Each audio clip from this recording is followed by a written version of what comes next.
We want to start the next session, if that's okay, if everyone can gather round. Thanks for coming. Hopefully this will be a very exciting session for you on clinical standards. If the importance of the subject is anything to go by, and the size of the panel, it should be really quite something. So essentially, I've sought two definitions really for standards that I think should set the scene here today. One of them, the British Standards Institute, defines standards an agreed way of doing something, something that experts decide.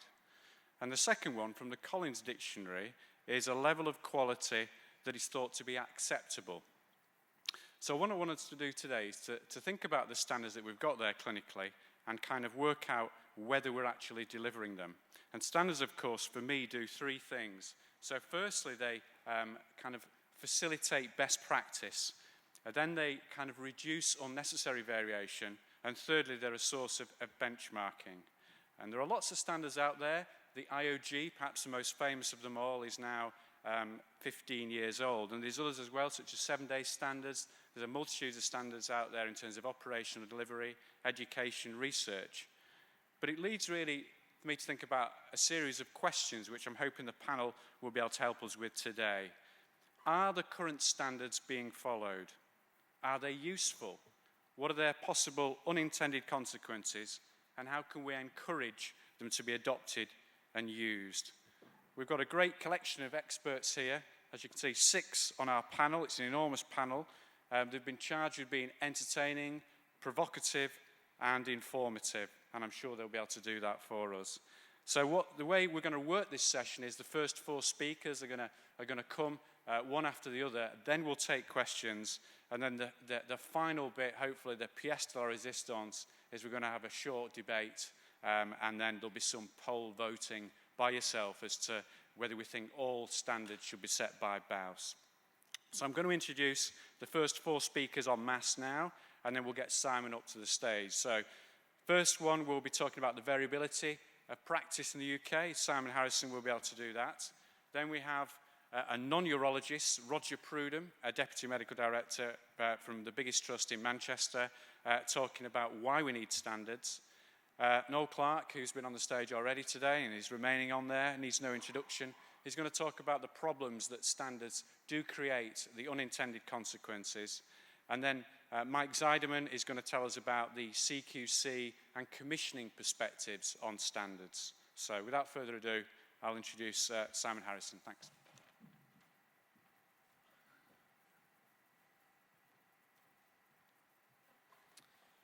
Right, good morning. So my task is to set the scene, I think, really, and just try and explore the extent to which there is variability in our practice of urology in the UK, because if there is variability, that might indicate that there is a need for more uniformity and therefore standards to drive that. So let me tell you a little bit about the Getting It Right First Time project. About half of you will have already had visits from me and the team, so you'll be familiar with that, but the other half will still be waiting to be visited. Getting It Right First Time is a project which started about 3 years ago, and it's as part of the Department of Health Quality and Efficiency programme. It's subsequently been transferred to NHS Improvement. And it started in orthopedics. A chap called Tim Briggs developed the methodology. And essentially, it's a clinically led programme. So in contrast to some of the previous financial improvement programmes which have run, this was first time, I think, for a while where clinicians have been really put to the fore in this sort of area. And basically, the aim is to improve clinical effectiveness and, of course, financial efficiency as well. So the methodology is basically simple. The basic idea or premise behind it is that there is enough data being routinely collected in the NHS now to begin to draw together and build a picture about individual clinical services.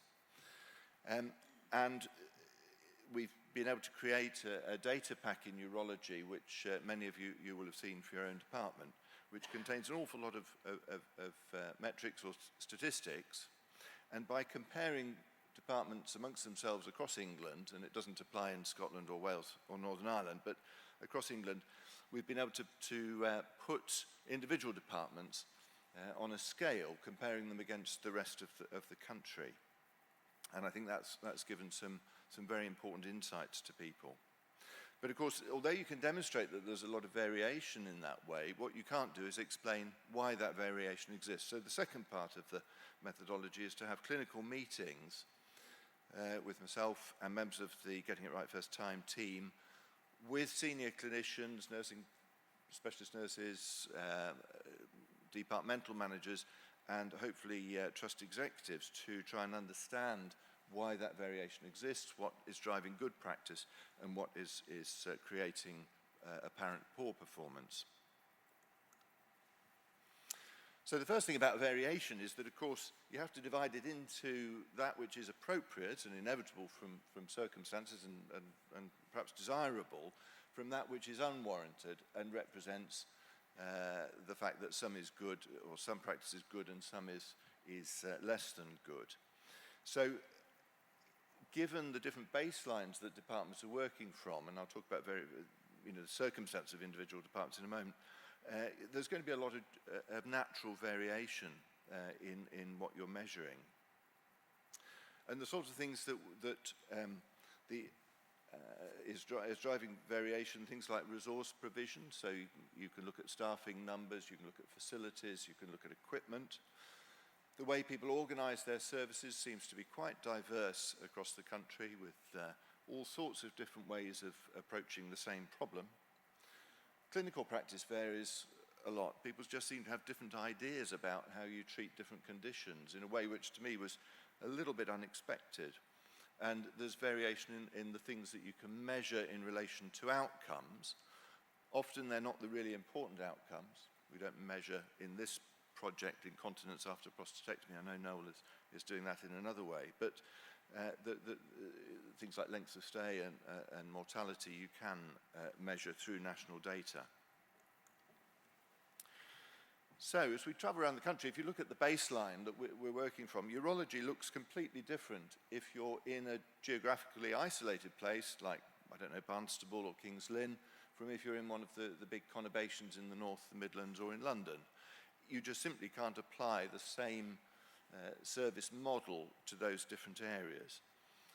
Going up to Newcastle, where they cover Northumberland, doing outreach clinics, means that it's much more difficult to lay on subspecialist clinics as opposed to general clinics, for example. The population sizes between departments is massively variable. There isn't such a thing as an average there is an average population, but there isn't a standard urology department. If you look at the bottom chart there, you can see the volume of new patients seen by all the urology departments in the country.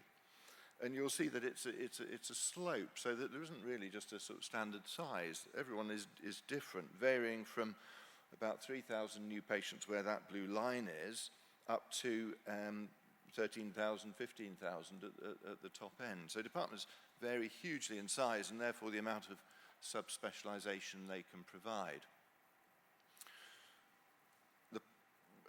We know that social issues drive health to an enormous extent, and when you go across the country, of course, we see that it's diverse in terms of population age and deprivation levels. So go down to Yeovil, you've got a young population, not particularly deprived. You go down to Truro, further west, and you've got a really old population, which actually is relatively deprived on standard measures. So you're going to get different outcomes from those two departments just for that reason. Staffing levels also look different. People have different numbers of consultants, which don't seem to correlate very well with the population or the work that they're trying to undertake. Different levels of specialist nurse provision, junior doctors, and so on. So in terms of the clinical organisation, how do people differ in clinical organisation? Well, here's two charts looking at lengths of stay for emergency admissions, and two different trusts. And on the left-hand side, you've got a trust with lengths of stay which are between 10 and I think 40% longer, in the sense of the proportion of patients who are staying for longer than 4 days or longer for that particular condition. So there are very big differences in length of stay there. And probably the driver for that is the left-hand department has a registrar on call with consultants doing their routine clinical work. The right-hand department has a consultant who's freed of elective activity and is driving the on-call through their own activity, and is therefore getting the system really working efficiently. This is looking at stone management across England, and this is some of the most, or the widest variation is here. So if you look at that chart, the long blue line to the right is the proportion of patients who are not having any intervention carried out on their emergency admission with a diagnosis of a stone. So we can see straight away that the intervention rates vary between 10 and 50%. So that's quite extraordinary. And then you look at the type of interventions. The pink line is lithotripsy. So hospitals A and B are offering acute lithotripsy. Hospitals C and D don't have it or don't use it. You can look at the proportion of patients who are having acute ureteroscopy, which is the grey bar, and you can see, again, that varies, although to a lesser extent. And then you look at the lime green bar on the left, and those are the proportion of patients who are having a ureteric stent inserted as their primary procedure. In other words, they're not having definitive stone treatment. And you can see Hospital B doesn't do that at all. It does a few nephrostomies, but puts in no stents. Hospital D puts in a stent in almost 50% of patients admitted acutely with a stone. So there's quite extraordinary variation in practice there.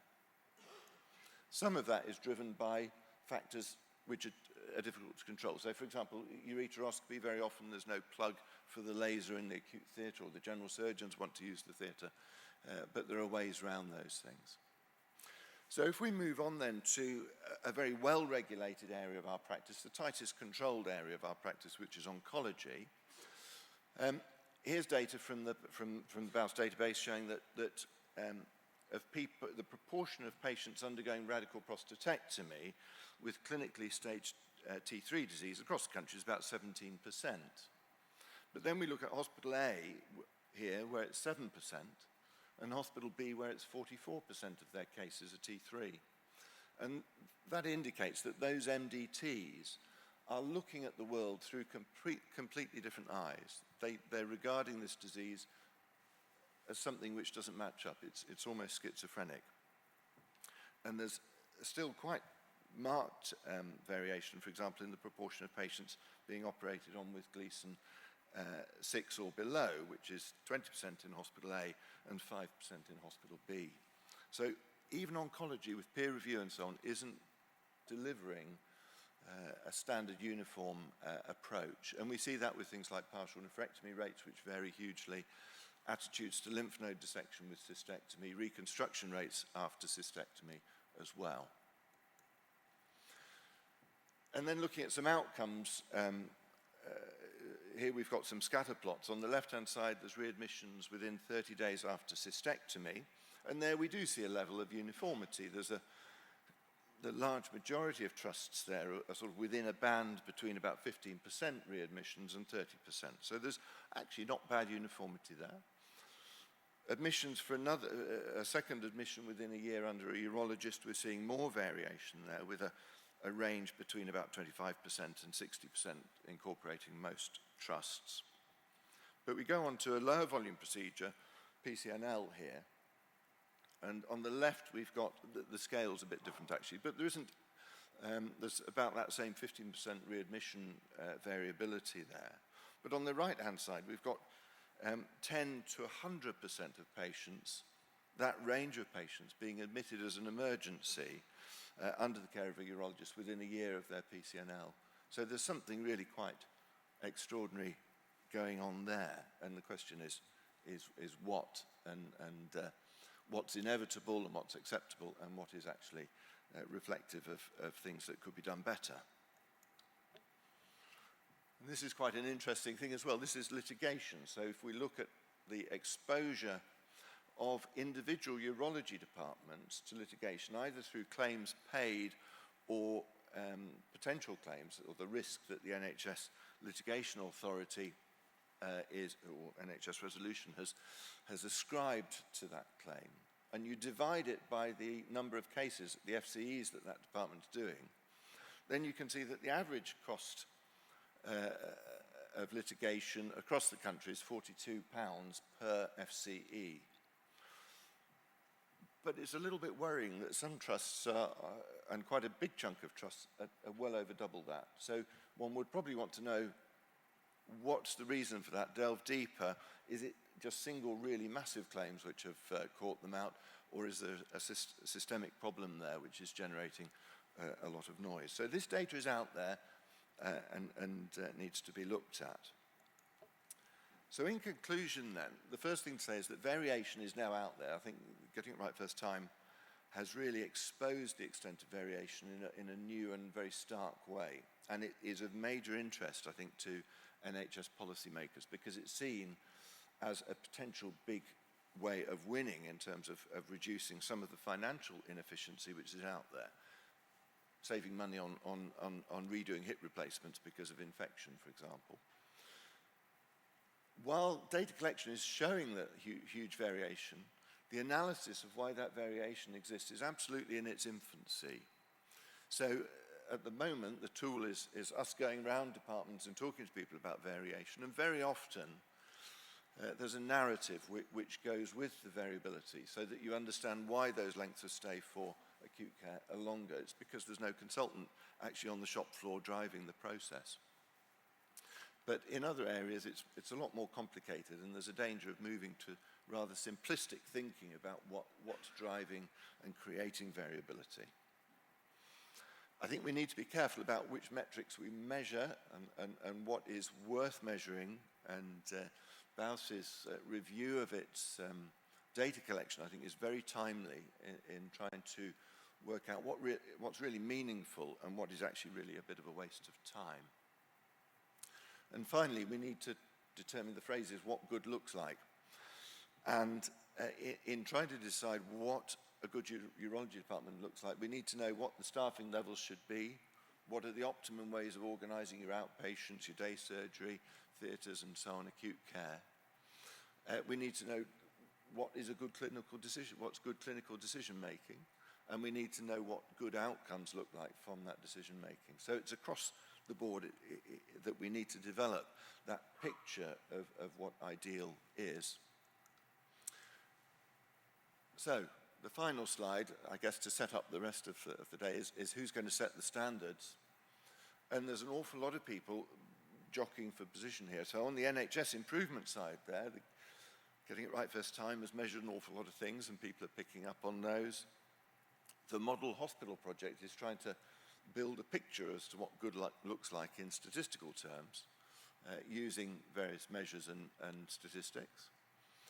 On the commissioning side, Public Health England is through the Right Care Project, also looking at standards to advise commissioners what they should be looking for as they commission services.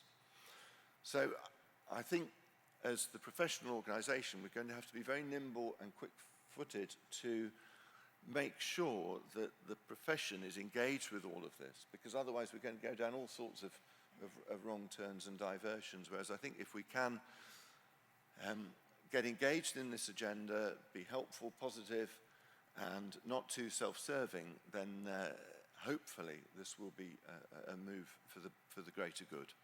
So thank you very much.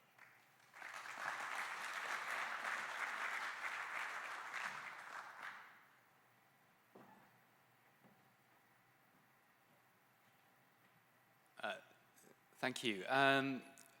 What a great talk. It sets me up beautifully for what I've got to say, and hugely impressed with the work that GERF has done, firstly in orthopedics and, of course, more recently in urology. So my name's Roger Prudham. I'm delighted to see the typo in the programme that described me as coming from the P9 Acute Hospitals NHS Trust, and I reminded myself this is a urology conference after all. So an excusable typo there, I think. And can I say what an enormous pleasure and privilege it is for you to have a gastroenterologist come and speak at your conference. So standards in the real world and why we need them. Why would I be invited to do this talk? Well, part of my job is as Deputy Medical Director. And as a Deputy Medical Director, I can have colleagues referred to me or problems discussed with me in terms of outcomes totally outside my specialty. How do I judge what a good outcome in pediatrics is, or in occupational health, or in orthopedics? And for that, I need some reference point. I need some standards. I need something to measure performance against. And of course, for that, I need some specialist support. Where will that specialist support come from? Well, initially, we'll go to a Royal College, and then the Royal College will turn to its specialist society. So I put it to you that it is, you have the authority, and it is absolutely vital that you can define your own standards. But what do standards mean? Standards mean all sorts of different things, and as doctors, we tend to take a very technical view of standards, thinking about things like lymph node involvement in a tumor, or resection margins, or an anastomotic leak rate. But I would argue that standards go much, much further than that.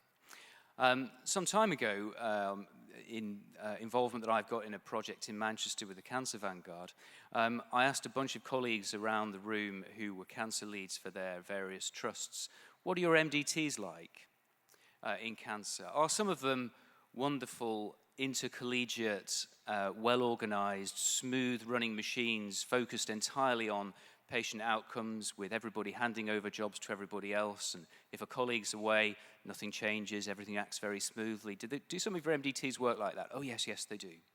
And so they are like the organized machine of the ant colony on the right here, everybody working for everybody else. The slide on the left is a still from the Battle of the Bastards from Game of Thrones, and I said, are some of your MDTs like this? And there was a ripple of laughter around the room, but in fact it's slightly bittersweet, because some MDTs are like that and dominated by individuals.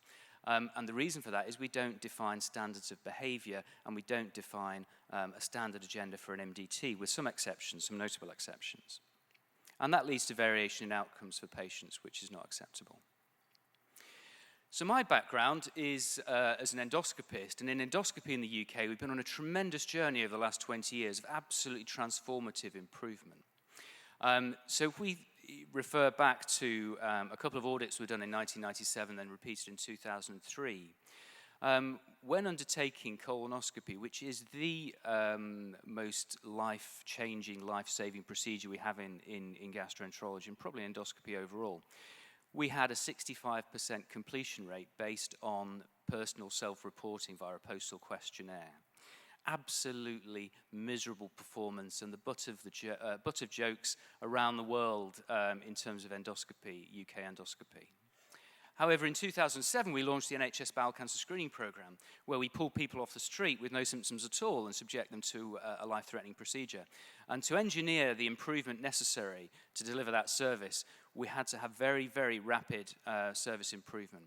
And that was achieved by a transformative piece of work run by the Joint Committee on Gastrointestinal Endoscopy, or JAG, in the UK, and inspired by a process called GRS, or the Global Rating Scale.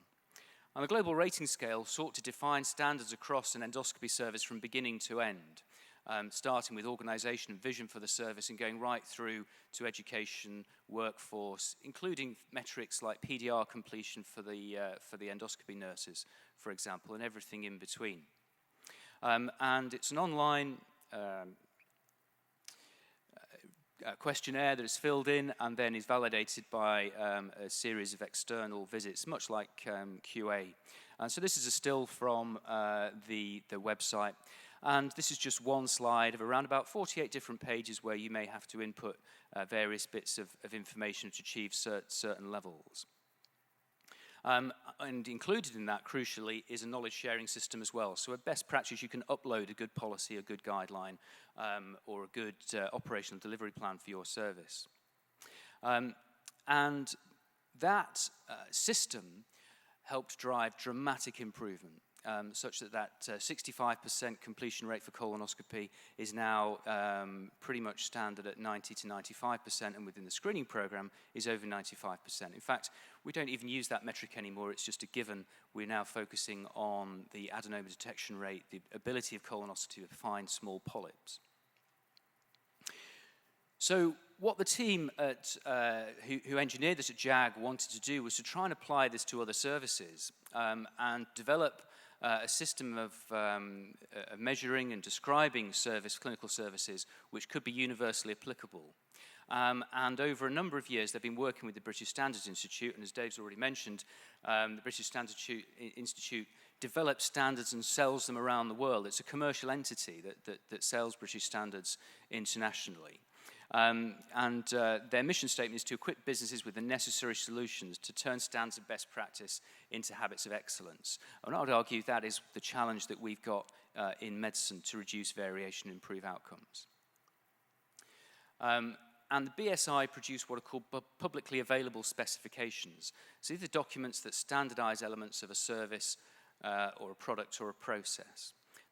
Sounds very business-like, but actually it can be applied to clinical services. And why create that? Well, these are all self-evidently good things to do in my view, and I won't go through them, but it's difficult to disagree with any of them, I think. And I think the key thing here is that handshake to build trust with consumers, and of course our consumers are our patients.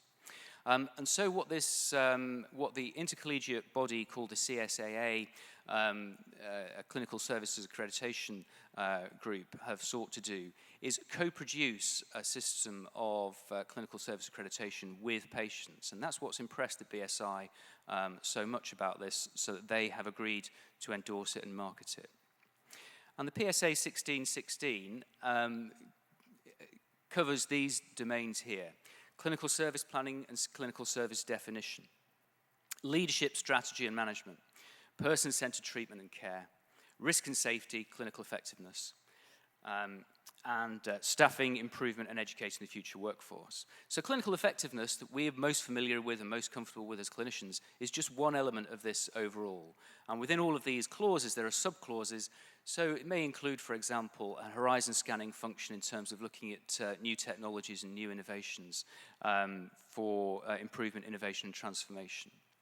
And just as an aside, when I was at Christie about 18 months ago, seeing the first work for the proton beam therapy unit going into place, I asked somewhat polemically, why are we doing this? Is this because somebody somewhere has been looking at the evidence and deciding this is a great thing to do, it's going to improve outcomes for our patients, and put together a business case supported by a huge body of scientific evidence, reason and argument?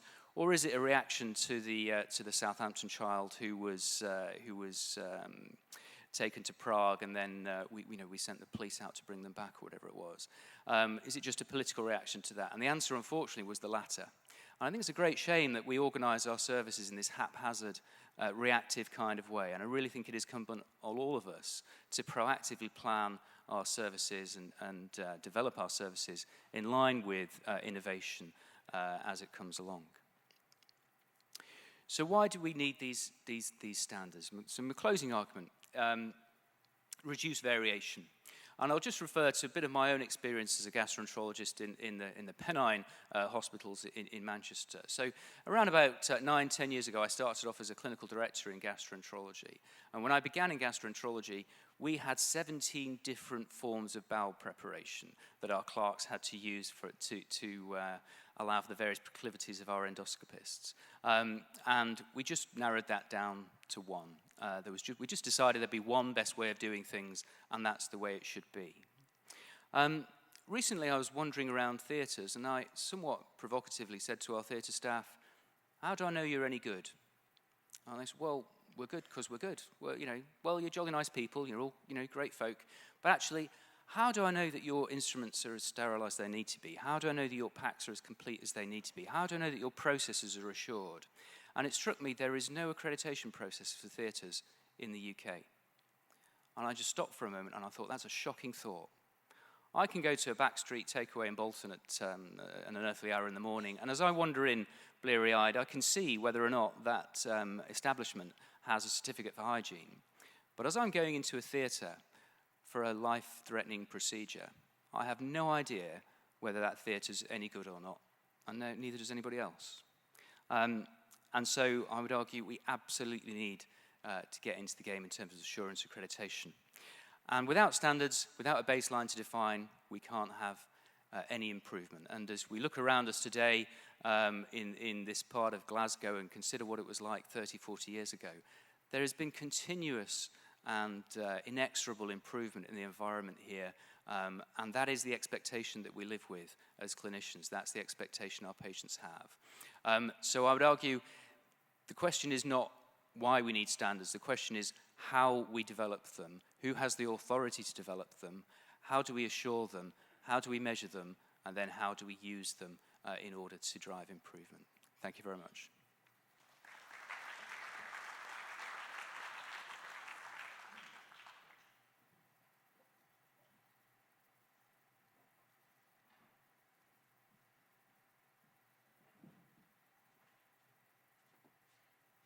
Thank you, Roger. Very thoughtful and thought-provoking. David asked me to be slightly controversial, and it goes rather against my nature, as most of you know. So, problems. I'm going to deal with this with these bullet points. Case mix, manpower, finance, logistics, monitoring standards and outcomes, geography, and then tribalism and self-interest.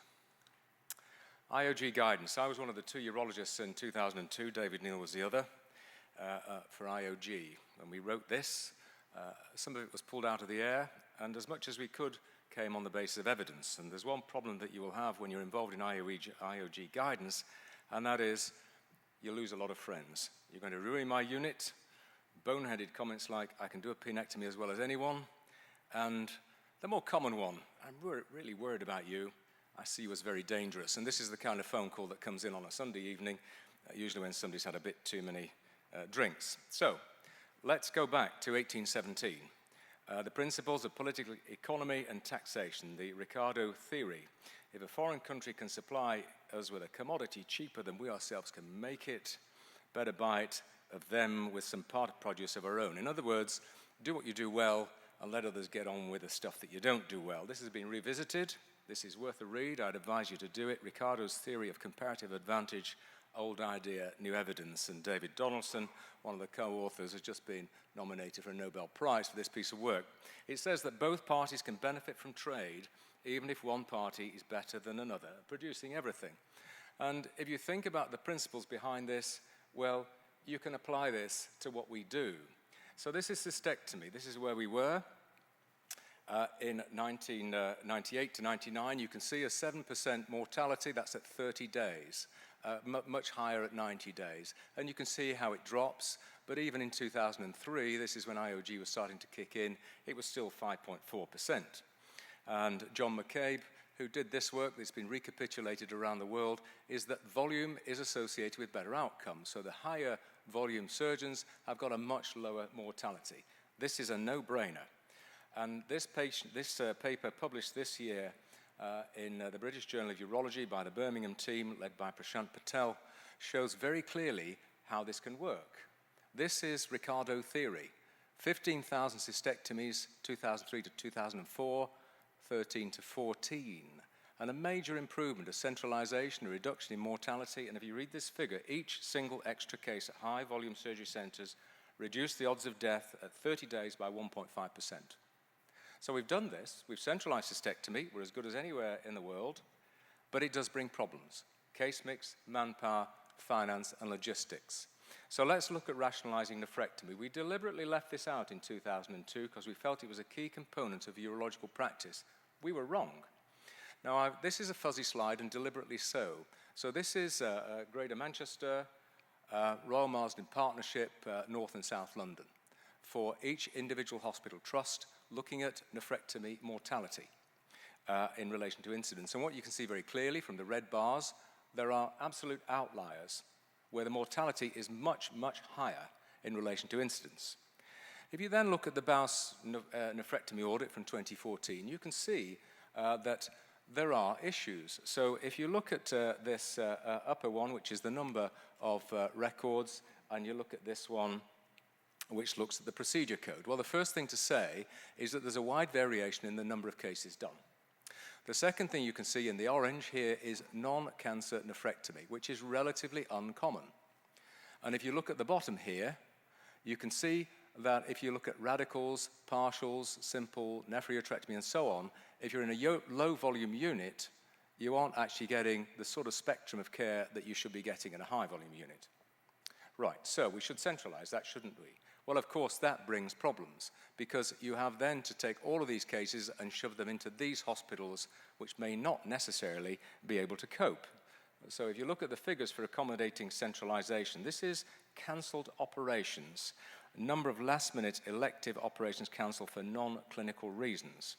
And I've highlighted 3 hospitals here: Leeds, Central Manchester, and Hull, where it's been centralized. And you can see the difference in the cancellation rate here. So 330, 308, 248. So when you centralize things into hospitals that have got acute care and all of those complexities of management, the acute cancellation rate goes up. So no matter where you set the standards, how good the standards can be, if you're cancelling your patients on the days of operation, that's really not a good service. And of course, you also have to stratify for all of the other services. Now, when we rationalised the Western Manchester MDT for Salford, Bolton and Wigan, 850,000 patients, we went round the pathology departments. I went round personally and said to each pathologist, well, who's going to be your specialist pathologist? They all said, well, I'm the specialist pathologist. I said, no, you're not. You're a general pathologist. There was a big fight. So we audited it. This is what we did in the first year, 860 cases. Over 1 in 5 had a problem with the pathology.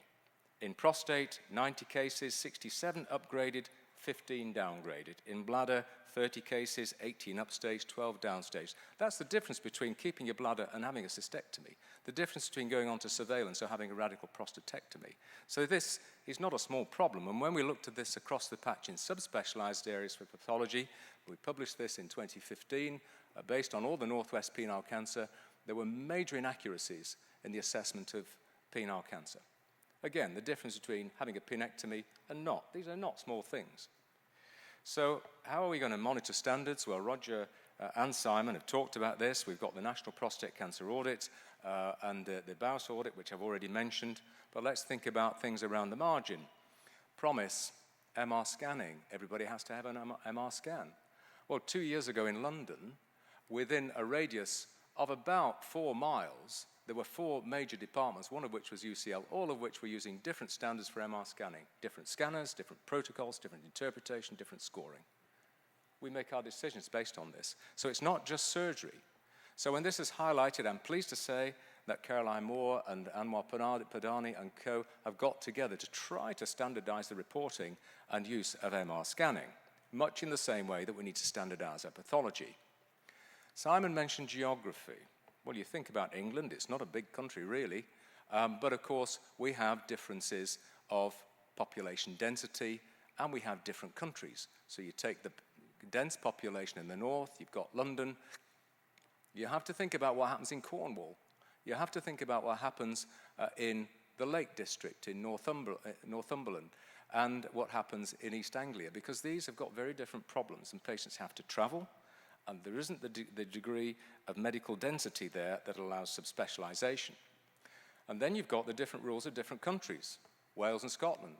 So you might think North Wales, well, it's not far to get to Liverpool, is it? But actually, the North Wales people won't necessarily fund, and you may well have to cross the Brecon Beacons to get your treatment, simply because there's a different system. And then you have other major conurbations. So why in the region of Derby and Nottingham have we got separate centres? Why have we got so many centres in Manchester? I'll come back to that. We've got problems in relation to London. Again, something I'll come back to that, because a lot of it relates to tribalism and self-interest. Now, let me take you back to 2008. This was the first NICE guidance on prostate cancer. It was produced and overseen by Mark Baker. Mark was a very sharp, and still is a very sharp, community physician. Public health, not a urologist, looked at the evidence, came out with this statement. Men with low-risk, localized prostate cancer who were considered suitable for radical treatment should first be offered active surveillance. Well, what a performance this was. I shared a stage with David Neal, immediately after this, and this is what David said. He was incandescent about this.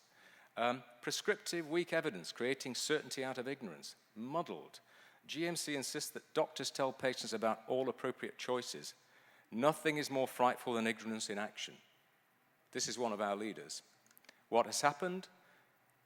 Mark Baker was absolutely right. He looked at the evidence and he implemented it. So if you look at National Prostate Cancer Audit and we look at the data for low-risk prostate cancer, this is what was happening in 2006 to 2008. 28% of low-risk prostate cancer patients receiving radiotherapy or surgery. This is what was happening in 2010, 2013. It's gone down to less than 10% now. So pure tribalism and self-interest is driving this, and we see this all the time. Inter-specialty preservation of practice, inter-hospital preservation of practice, inter-city preservation of practice, and that leads directly to irrational and unbalanced patient counselling and irrational and at times dishonest reporting of data. And of course, nobody mentions the money. And the disturbing influence of private practice is critical. Nobody talks about it, we all know it's there. And then there's the curse of the chief executive and the medical director. And I'll give you a good example of what I mean. This is Manchester Cancer Uro-Oncology. And we have a number of parallel universes, little groups, who produce trite statements like this. We want world-class, high-quality care for all. Of course we do. We had a 2-year consultation, multi-thousand pounds agreed bidding process. That was just the accounted. It was at least 100,000, and that didn't take any account of the money that went in from practitioners and so on. The legal action by a single chief executive and medical director in one hospital who failed to get the bid resulted in a complete collapse of the process. So where are we now? Greater Manchester, Cheshire High Peak, 2017. We have 17 surgeons doing nephrectomy in 8 NHS hospitals and 4 private hospitals. Is that a world-class service? I don't think so. So, back to Ricardo. Back to what we can do if we set our minds to it. We can overcome some of these problems, and we absolutely need to. And tribalism and self-interest is one of the things which stops us doing it. Thank you.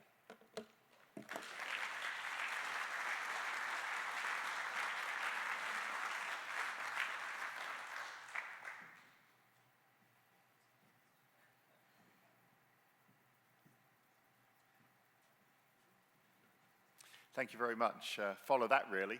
I'm Mike Zaidem. I'm a GI surgeon from Liverpool. I'm also a non-urologist, and I am half-time NHS and half-time I'm seconded to the CQC. And what I wanted to do was to try and dispel some of the misconceptions people have about the nice people at the CQC, and also to tell you how we've been working with the profession to try and set the standards that we will use to inspect urology. So the CQC setup started really following mid-staffs. There's a board, including the Chief Inspector of Hospitals, who was Mike Richards, who's recently retired and is going to be taken over by Ted Baker.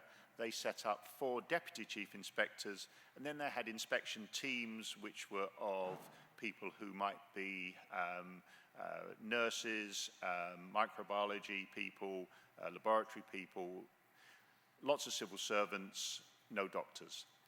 So what you can see is that the medical input to that really wasn't very great, and they set up a way of inspecting hospitals, which they then went and did. And having started doing it, they suddenly thought, well, do you know what? Maybe we should have some doctors in the system. So they decided to have a group of what they called national professional advisors. And surgery, medicine, maternity, mental health. And they asked if I would take on the National Professional Advisor role for surgery. And I thought, that's great. I'll go and tell everybody how they should be doing their colorectal resections and things. And then I found out that actually to be a National Professional Advisor for surgery didn't mean that I was just going to be going and telling them about colorectal resections. I was going to be telling them about things that I knew very little about, which was urology, breast, vascular, pediatrics, and the whole lot, because, of course, there wasn't enough money to appoint all of these people. So I thought, well, there can't be much to urology. I did it when I was an SHO. I'm sure it hasn't changed much. I'll go and write the urology standards. And then I thought, well, do you know what? I'm probably not very good at writing the urology standards. So what I wanted to do was to think, well, maybe we can look at working with the profession. So I looked at what the CQC was actually meant to do, and the purpose of the CQC was to make sure that health and social care were provided safely, effectively, compassionately, and that, like in Manchester, it was high quality. And we had a role, which is a statutory role, so therefore we are the only organisation that actually has the teeth to monitor, inspect, and to regulate the services to make sure that they actually meet these standards. But again, we go back to the word standards and what the standards were and how were we going to develop them, because they didn't really exist. So every healthcare organisation, social care organisation, primary care organisation in the UK, in England, has to register with the CQC. We are then asked to monitor, inspect, and we provide a rating that seems to be very interesting to chief executives and medical directors and to the local population, very much like Ofsted's is. But then we have the statutory power to enforce where we find poor performance. And at the end of the cycle, we then publish that. And so we actually are the only country, I believe, in the world that has a full idea of how healthcare is provided overall in England. So everybody here who works in an NHS hospital in England or in a primary medical service in England will have been inspected. Round one of inspections has now been completed. Most trusts have found it onerous. They were given 6 months' notice to tell them that they were going to be inspected, which meant that they spent the next 6 months doing nothing else but preparing for CQC inspection. They painted the walls. In our hospital, they changed all the security on the doors so I couldn't get into theatre. They did all sorts of things that were non-clinical, thinking that the CQC wouldn't be able to smell the new paint and everything. It was time-consuming. CQC came in with 50 people. They would have to all be put up in hotels. They would stay for 3 days. They would look under the bedclothes, but they weren't really focused because there weren't very many clinicians involved. So that in one hospital we had a student nurse who was working for CQC interviewing the professor of neurosurgery. Probably not a great idea. And the other thing was that we had very little specialist input, so that the inspections were not focused on specialist services.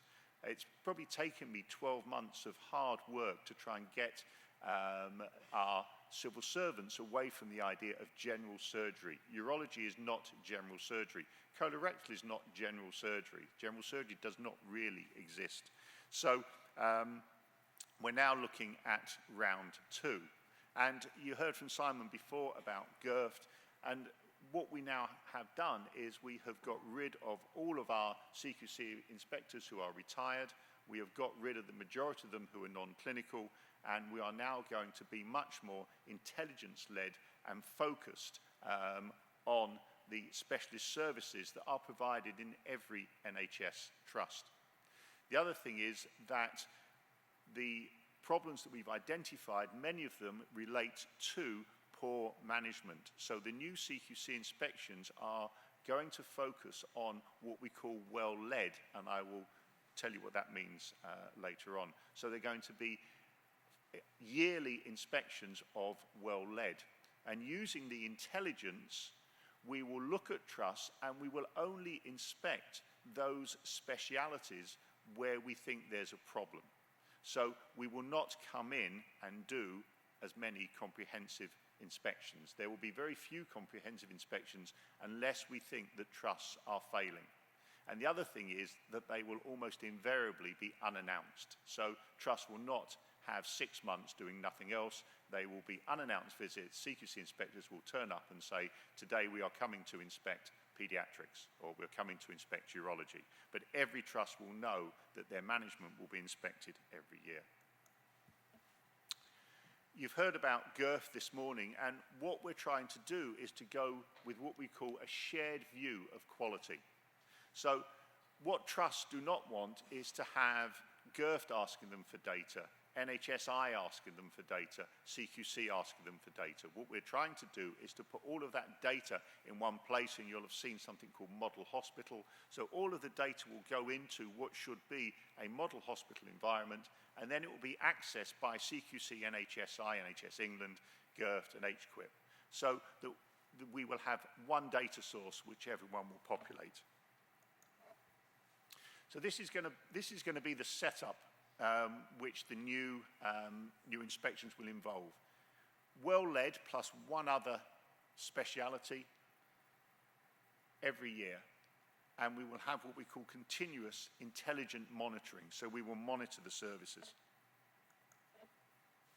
And I would put it to you that it is only the surgeons who should be involved in building the criteria that we should use, because it's only us who deliver the service who really know the nuances. And as we get older, we know the tricks, we know how to game the system, and we know where to look. So I would say to you that it should be the surgeons who are involved in inspecting, and it should be the specialist and subspecialist organisations who should be working with CQC to develop the quality standards, because at the end of the day, we all want to drive improvements. The CQC inspects in 5 domains, and you may well all be aware of this. So we look at well-led, safe, effective, caring, and responsive. And I'm going to define what these are now, because what I've been doing for the last couple of years is working with BAUS to look at how we're going to develop the quality standards for urology. And the standards that I'm going to show you today are the ones that BAUS have developed. And what we will do is we will be using these within our inspection framework to look at the quality standard, the quality of urological services. So by the term safe, we mean that patients are protected from harm and abuse. And the metrics, many of these are already available, but what CQC will be doing is that when GIRFT and NHSI ask people for data, they will give them the data, but it may not be complete.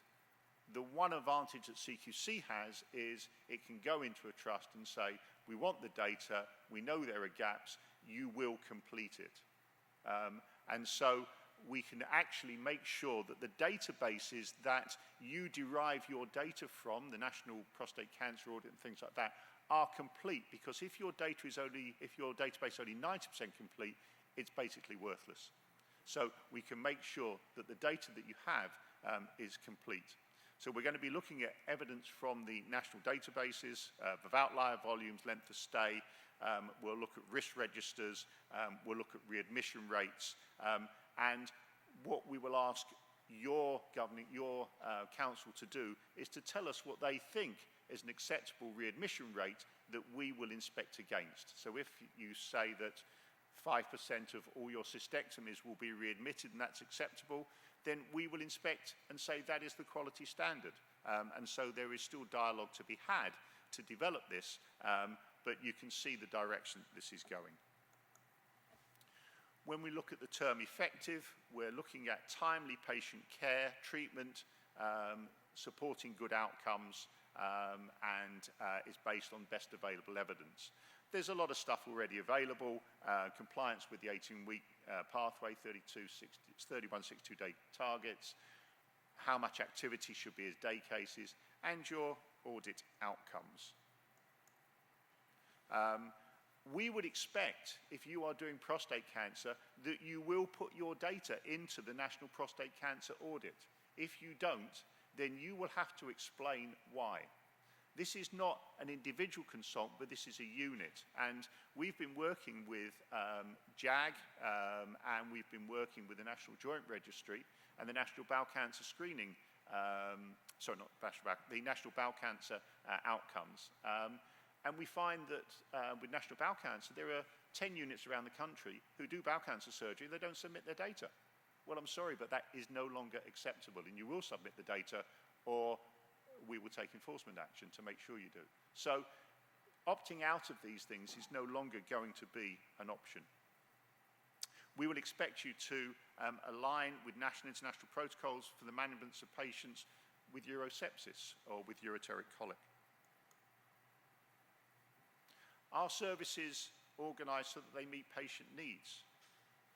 Well, compliant with 14-day referral to appointments, a 2-week target, another target. All emergency surgical admissions should be discussed with the responsible consultant within 12 hours of admission, Saturdays and Sundays. Because otherwise what we find is the Minister for Health saying that consultants aren't doing any work at weekends and this is leading to a higher mortality. So patients have to be seen within 12 hours, and that is going to make difficulties in people's lives because they're going to have to work much more at weekends, and maybe this will drive one hospital to admit one weekend and one hospital to admit another weekend, so it will drive amalgamation. But somehow you're going to have to meet this target, or this standard, sorry. Caring would involve staff treat patients with compassion, kindness, dignity and respect. There should be evidence of dedicated urological beds and nursing staff. I hate it when my patients are on a medical ward, and we all have that, because with all the best will in the world, the nurses on the medical ward are far better at looking after MIs than they are looking after colorectal resections. So what we want is to have dedicated beds and nursing staff, and you can actually use these quality standards to actually try and achieve that. So there's a quid pro quo, because you can actually use the standards to try and do that.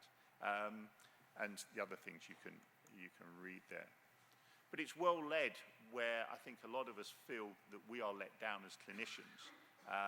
And what we want is for the leadership, management and governance of the organisations to make sure it's providing high quality care, and to support us in providing high quality care and in developing care.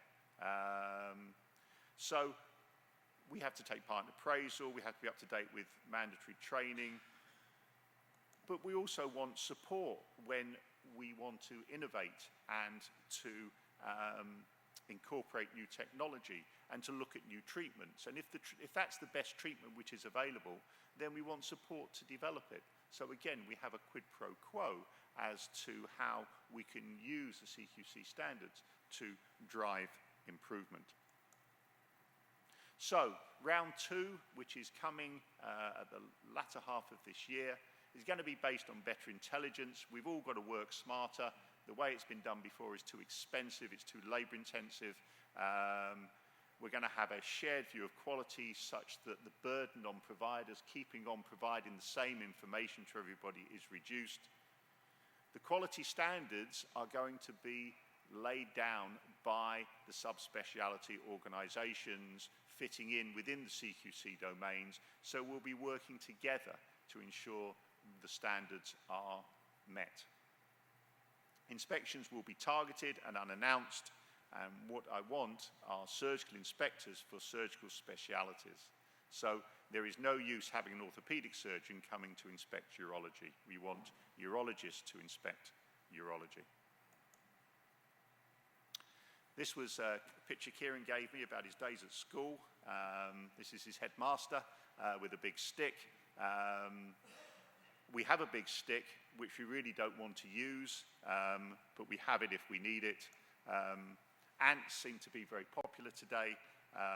Cooperation is far better than using the stick to achieve what we want. But at the end of the day, our duty is to treat patients. If they were our family, we would want them to be treated at a standard that we would want to be treated ourselves.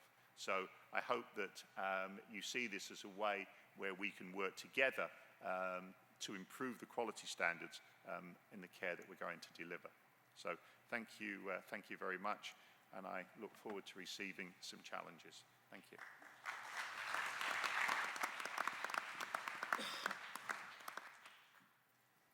Okay, on to the question time now. I think just a quick summary from me. We've heard about the enormous variation in the services across urology in the UK. It really is quite staggering, isn't it, when you hear Simon talk about the GIRF project. We've heard Roger talk about a case for a whole system approach to standards rather than just looking in a very small clinical area. Noel gave a very provocative talk talking about both the benefits and problems of standards through the prism of IOG. And we've just been hearing really something more new on the block, which is specialty inspections, urological team inspections with continuous intelligent monitoring. Sounds very exciting. So, open the floor to questions. I'm going to start off with come straight back at Mike and say, what's the role for commissioners here? So you're the CQC inspectors. Should the commissioners be saying this is what the service should be we want delivering? Thanks, David. I think that commissioning is something that or the commissioners are people that we should be getting at. Unfortunately, when the powers were drawn up to establish CQC, they did not include commissioning. But the natural progression of this has to be that the commissioners should be commissioning for quality. That's their whole role, isn't it? They should be commissioning a quality service. And I think if the profession is saying these are the standards that we think a urology service should be delivering, then why should the commissioners be wanting to deliver anything else? But at the moment, the CQC has no power to regulate them.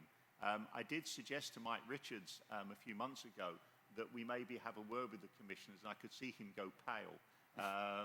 Now that he's retired, I might have a go at Ted Baker, because even if we can't regulate them or make sure they commission for what we consider to be the standards, there's no reason why we can't have a conversation with them. Okay, Noel, what's your view of commissioners? Well, I think commissioners have been generally very weak. That's the problem, that the political will to do something is not followed through. So in IOG, we had a very strong political will set out by a strong government from the top down that this is how it was going to be. And it relied on evidence also from the clinicians, but it overrode clinicians when self-interest was clearly stopping changes. And that was the only thing that enabled us to complete the IOG process, albeit incompletely. So I think that the commissioners should be much stronger, and we've had in many areas statements where we want to take things forward, we want to improve standards, we want to centralize, and we want to accommodate those areas where there's non-centralization. But when commissioning is not implemented, then things don't happen. And there's nothing focuses the mind of a chief executive than money. And that is, if you tell a chief executive he or she is not going to get paid for a procedure done by one of their staff, it stops immediately. And I think that that's one way to make it work. Simon, you? Yes, certainly. My impression, well, two things really. Firstly, commissioning is like an elephant in the room. You go to the GERF meetings and it is one topic you can guarantee will not come up, except in the context of blocking treatment with botulinum toxin injections into the bladder, which personally drives me potty. But otherwise, commissioning doesn't get mentioned, which is extraordinary when we've had this purchaser-provider split for such a long time, that it has no relevance to individual clinical departments. There also, I've raised this before within the GERF project, and there seems to be a real nervousness or almost a sort of throwing in of the towel about using commissioning to drive change in service delivery, because it is self-evident in urology that the present model of individual departments and individual trusts being commissioned is no longer fit for purpose. We have to have a commissioned network model where trusts, or departments I should say, have to interact and interrelate in acute care, in cancer care, etc. And unless there's a mechanism that makes that happen, then we get bogged down in the self-interest problems that Noel has alluded to. So Roger, when I started off, I said that the standard was a level of quality thought to be acceptable. So many of these things like IOG, still 15 years later, the standard still hasn't been met. So do you think they can be aspirational standards, or do they just have to be delivered?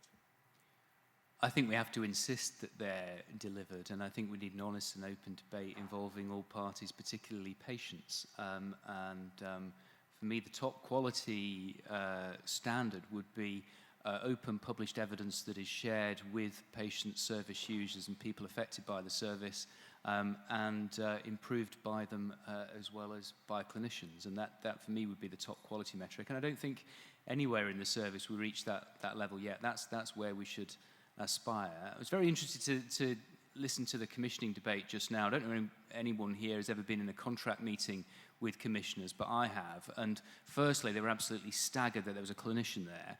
And secondly, they deferred to me on every point that had a clinical bearing. They were so unused to having a clinician in the room. It was extraordinary, the power that I could wield just by being there. But when it came to commissioning activity, they just sort of, it was as if they thought, well, we did 3,000 widgets last year. We might need a few more widgets. So how many should we say it is? Should we go for 3,500? Can you do 3,500? Oh, yes, we can do 3,500 widgets.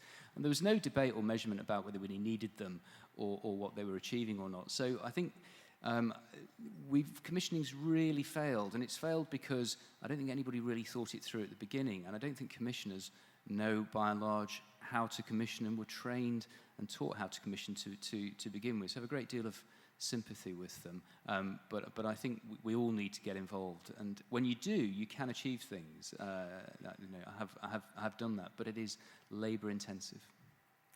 Any questions from the floor? Yeah. Hello, Mark Lynch from Croydon. Got a population of about 400,000. And I think I might be an outlier in one of your graphs about the engagement with commissioners, because I don't know if you remember, Simon, when you came, but we have almost bi-weekly meetings with the commissioners just for urology. And it's the driving force of all our clinical changes that we've implemented over the last 3 years. We've got integrated care pathways which are now viewable in the GP practices, and referrals are dependent on them following the pathways. And so Tony Brzezicki, our chair of commissioners, is hugely involved in the urology service we now provide, and it's benefited me because I've got to stick to bash my executives with saying, well, the commissioners want this, therefore we must do it. So I might be an outlier, but commissioners are on my agenda every fortnight. So perhaps that's the way we should all be going. Yeah. Thanks. Okay. Right, I'd like to move on to the final bit of the session. Hold on to your hats. We've got two quick-fire presentations, about 6 or 7 minutes each. First from Ian Pearce, and then from Satish Madanini. And I'm going to put a little twist on the debating topic here. So the House believes that all urology standards should be set nationally, is the debating point I want us to vote on. So should all urology standards be set nationally? And Ian up first, thank you. There'll be obviously a polling at the end of this, so if you get your phones prepared for that section, thanks. Thank you, Dave. Good morning, everyone. Dave, thank you also for changing the goalposts with 1 nanosecond of notice. Good, well done. I'll perhaps give my declaration of interest in that. I don't really know what the Ricardo theory of economy is. I know Ricardo deliver my groceries every week. That's about as far as I'm going to get with the theory, I think. I don't do nephrectomies, and I haven't had a penectomy since I got married. So, great speakers before. I started off with 20 slides. I think probably now you've only not seen 2. So, forgive me if I just skip through various ones.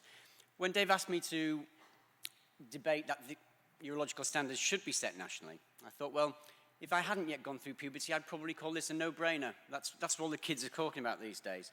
And then I thought, could I be number 11? Is it possible that this no-brainer might turn out to be one of these? So, who knows? I'm not sure I could really create such a vacant expression, but perhaps after half a shandy I might get there. Dave's already talked about what a standard is, so I won't waste your time with that. We know in the NHS we've got standards across the board. It doesn't matter what you think about, in the NHS there are standards that exist. If you go to NICE, they've got standards. We've already talked about the CQC. Not only have they got standards, but they also tell you how much you get fined if you don't adhere to the standards. Okay? Standards for better health, and you can see that the life expectancy, whether you're a man or a woman, has increased enormously. That's not because we're getting healthier, of course. We had a huge number of discussions yesterday about bariatric surgery and obesity of the nation. So it's not that the nation's just getting healthier. It's probably that everybody here is just getting better. IOG, Noel very uncontroversially talked about this, and I'm just give you a couple of quick slides. All you have to notice is that it's a downward trend, isn't it? So IOG is helping, whether it's been fully implemented or not. So what does a standard do? What are the benefits of a standard that are defined nationally? Well, it allows people to have a standard of care regardless of anything else at all. It doesn't matter where you live, it doesn't matter what you do, it doesn't matter how much you earn. Everybody gets the same. It doesn't matter about your background or anything at all. But most importantly, it enables you to measure the quality of care that you deliver. It allows you to see where you are compared to what the standard is, and it allows you then to figure out where the gaps are and how you're going to fill those gaps. It facilitates commissioning and decommissioning. Think of commissioning. Who has a robot? Loads of people have a robot here. Who hasn't used that phrase, this is the standard of care? Nobody. That's the only reason you get the robot. What about decommissioning? When was the last time anyone did a reversal of vasectomy on the NHS? It doesn't happen, does it? So the standard of care is dictated by the standards that we nationally should create. It allows us to reconfigure our service. Think about where our resources are going. We don't live in an era of infinite cash. We all have to figure out where that money is going and where it's best used. Think about our infrastructure. And the other issue about standards is job planning. We all have job plans. We all have job plan reviews every year. There's been a recent BAUS document which dictates all of this and gives you guidance. Everybody will be using that. Nobody's going to suggest that that national standard isn't worth having. The bottom line is it improves our quality of care. It reduces mortality, it reduces morbidity. When I was a trainee, there was that phrase floating around which everyone will have heard, that the best way to increase patient satisfaction is to reduce patient expectation.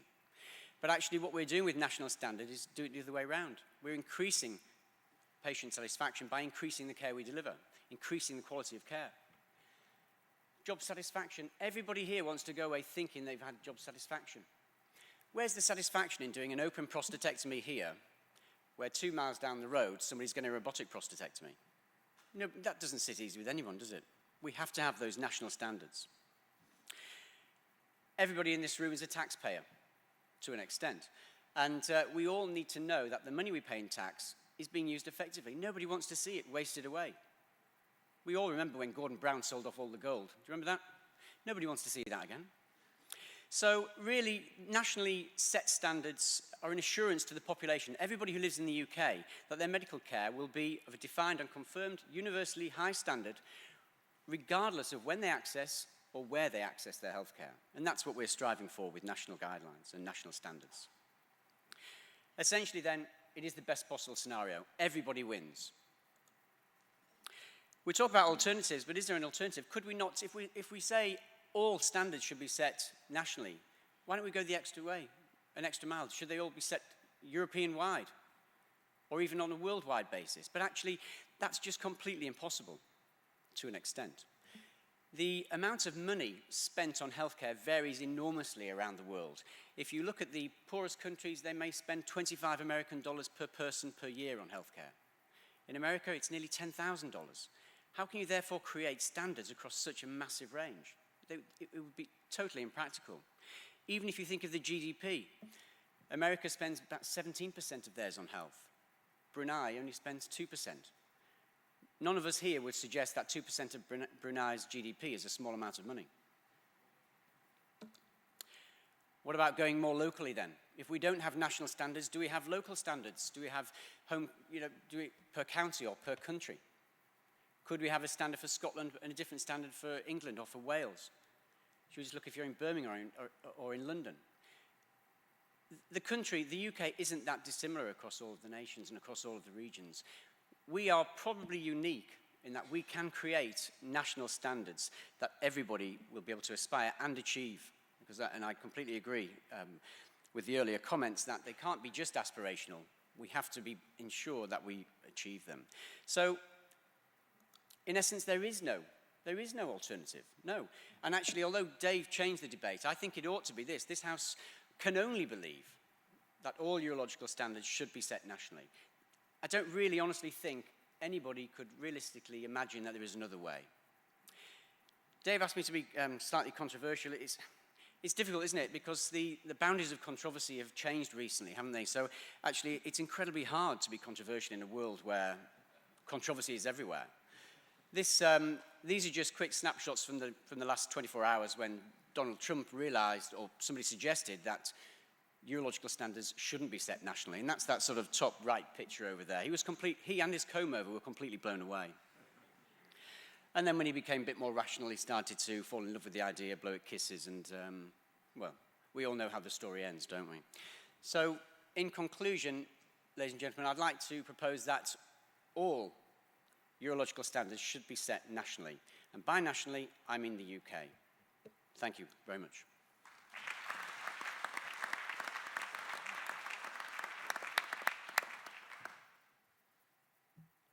Are you ready, Mr. Madanini?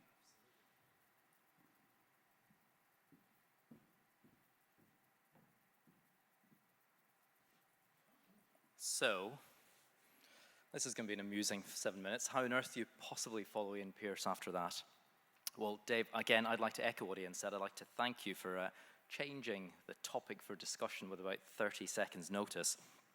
So I've been sent up here to try and defend the indefensible. How can we possibly not agree with this statement? This House believes urological standards should be set nationally. Well, Dave, you asked for a quick and brief debate. Well, I can give you a very quick and brief debate. The answer to that question is absolutely yes. Of course they should be set nationally. There's no way to possibly defend that. Although there are some other areas that we do need to have a look at. Do we need national standards? Well, I think we need national standards when it comes to advertising. Otherwise, we can have middle-aged men in bad suits driving around the country promising us things that are not deliverable. So I don't know about the rest of you, but we're certainly in Manchester waiting for our share of this £350 million. Do we need national standards? Well, I think we need national standards when it comes to politicians and politics. Otherwise, we can have some slightly unsavory characters representing us on the national and international stage. And do we need national standards when it comes to leader of the free world? Well, absolutely we do. Otherwise, we'll end up spending the next 4 years building walls and taking them back down again with fake news. But basically, I digress. Essentially, this House believes urology standards should be set nationally. Well, as it's already been alluded to, we've had national standards in urology now since 2002. We've had 15 years worth of national standards. And when we put this into context, within the NHS healthcare system, we know that it's a world leader in standardizing and delivering standardized care. And the basic principle for this is the equality of treatment for all, which is free at the point of use. And urology standards have been at the forefront of this for well over a decade. So when thinking about how to kind of highlight the differences, I, like Ian, have kind of looked across the pond. So how do we compare with the US, for example? We're always being told about what a fantastic healthcare system that the Americans have. Well, I thought one of the easiest ways to look at this would be to look at muscle-invasive bladder cancer, one of the most morbid conditions that urologists have to deal with, and look at the equality or the inequality of access. So if you're the founder of Microsoft, by the time the ink is dried in your histology report saying you've got muscle-invasive bladder cancer, you'll be on your Learjet from Seattle across to the Mayo Clinic, where you'll meet a high-volume surgeon who, within 20 minutes of you touching down, will have performed your robotic cystectomy and neobladder reconstruction, and after your enhanced recovery, you'll be on your Learjet back home to Seattle by the end of the day. Perfect. That's a great healthcare system, and that's fantastic, and that is essentially what we should try and allude to. But what happens if you're this chap here who works at the local 7-Eleven, the local convenience store? You may or may not have health insurance, but if you do, if you're lucky enough to, you'll end up going to the Adams County Memorial Hospital in Wisconsin, your local hospital, where you'll meet your surgeon who's going to talk to you about cystectomy. And the data shows that there's a 56% chance, there's a 1 in 2 chance that actually the surgeon you meet who's going to do your cystectomy does less than 2 cystectomies per year. So this is actually what happens in real-world data. This is what happens in the States. Not everyone can get to the Mayo Clinic all the time. So if we compare that to what happens in the UK, well, if we look at the Bouse Audit database from 2014-2015, the median number of cystectomies performed by surgeon is 18. So our national standards are there. Our national standards have been there for over a decade and a half, and our national standards are working well. So this House believes urology standards should be set nationally. Well, I'm not entirely sure that this is actually the right debate, Dave. I think we've had standards for a long time, and I think we need to start looking at how we can improve those standards. So it's maybe not quite as catchy a tagline, but I'd suggest that we need to start looking at setting local standards to address the needs of patients, accounting for local factors. So if we look at the UK, and we've already alluded to this, Simon's given a very good resume of the GIRF report already, how can we possibly think that standards set by central government can be adopted nationally in Inverness or in Manchester or Cornwall or Norfolk or Glasgow? There's far too many factors that will not allow that to be done in a qualitative basis. So I would suggest that actually what we need are bespoke standards. So we need to start looking at devolving to cancer networks, devolving the care to cancer networks. We need to build upon the existing backbone of national standards that have been in place for a long time. And then we can start taking into account variations across the country in terms of population, in terms of geography, workforce, and ethnic variations. And using this template, we'd be able to look at innovative models for different areas of the country. So if we look at my backyard, and I know Noel's already spoken about this, in Manchester, a population base of approximately 3.1 million, we undertake about 300 prostatectomies, 120 cystectomies, and about 600 nephrectomies a year.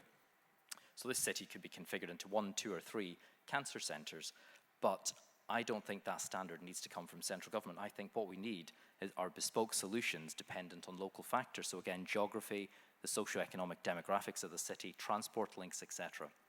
So in terms of Manchester, there's a significant socioeconomic divide. The northern half of the city is very much a deprived area, where the southern half is very well heeled and affluent. So these factors do need to be taken into account. And finally, and I know that Kieran O'Flynn's going to be speaking about this later on, the urology workforce. We already have a problem with the urology workforce, and this is only going to get worse with time. So again, these factors need to be incorporated into our thinking about standards. So this House believes the standards should be set nationally. Well, again, I think this is a wrong debate. We've had standards for a long time. We need to start looking at bespoking these standards. We need to build upon existing standards, and we need to look at serving the needs of the local population. Because I think it's quite clear that one size does not fit all. Thank you.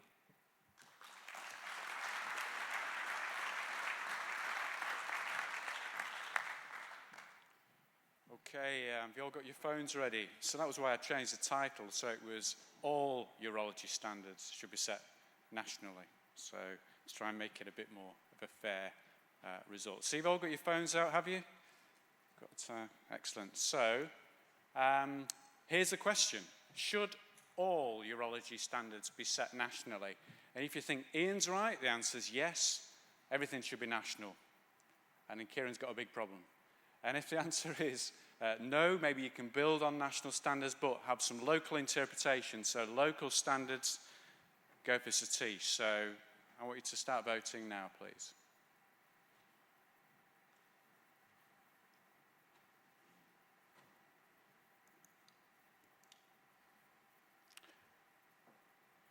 Here's results. I'm struggling to see them. I think Ian is the winner, just about. I can't see what the percentage is. Can someone read it out? 58%. So congratulations, Ian. So I hope everyone's enjoyed this discussion. I found it very informative. We're looking forward very much to hearing from Professor Sir David Spiegel-Halter. But I wonder if you can join me in thanking the panel for giving us a really interesting discussion.